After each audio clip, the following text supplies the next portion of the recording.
girls, it's Catherine, better known as the only girl who hasn't vlogged from her bedroom yet, so I figured in this video we'd make amends to that. Broadway, baby.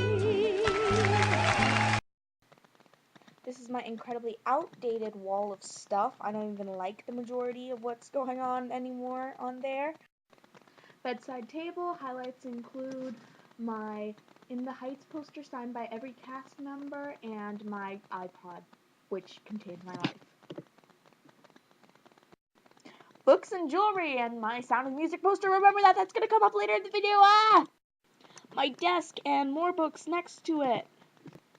You may have noticed some awards up there on top of my bookshelf. I would go through them, but a lot of them have my school's name on it, and I'm kind of not comfortable with that. Sorry, y'all. I trust you.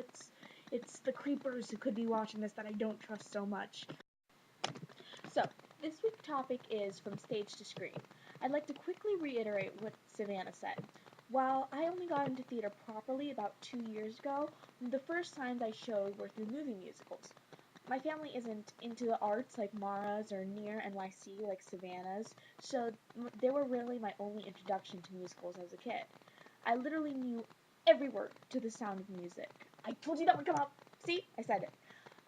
Anyway, I think that they're really important to kids who don't have as much of an opportunity to go to see live theater.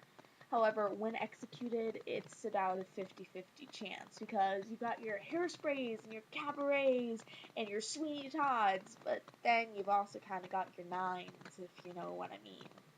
However, I think when handled correctly and by people who care more about the material than the money, I am very pro movie musicals. I'm very excited for the future movie versions of Spring Awakening and In the Heights in particular, even though the latter is currently on hold.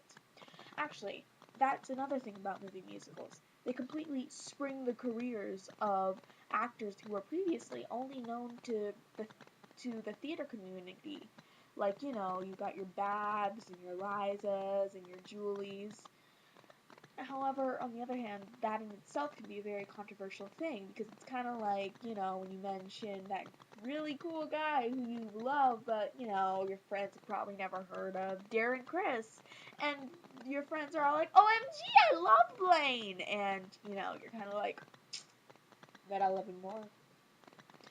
Which is actually pretty hipster when I think about, oh, am I a hipster now? Am I a hipster because I like thinking of my favorite actors is like mine and mine own. Yeah, I'm a hipster. I'm a theater hipster. Anyway, see you Monday, Mara, and break a leg.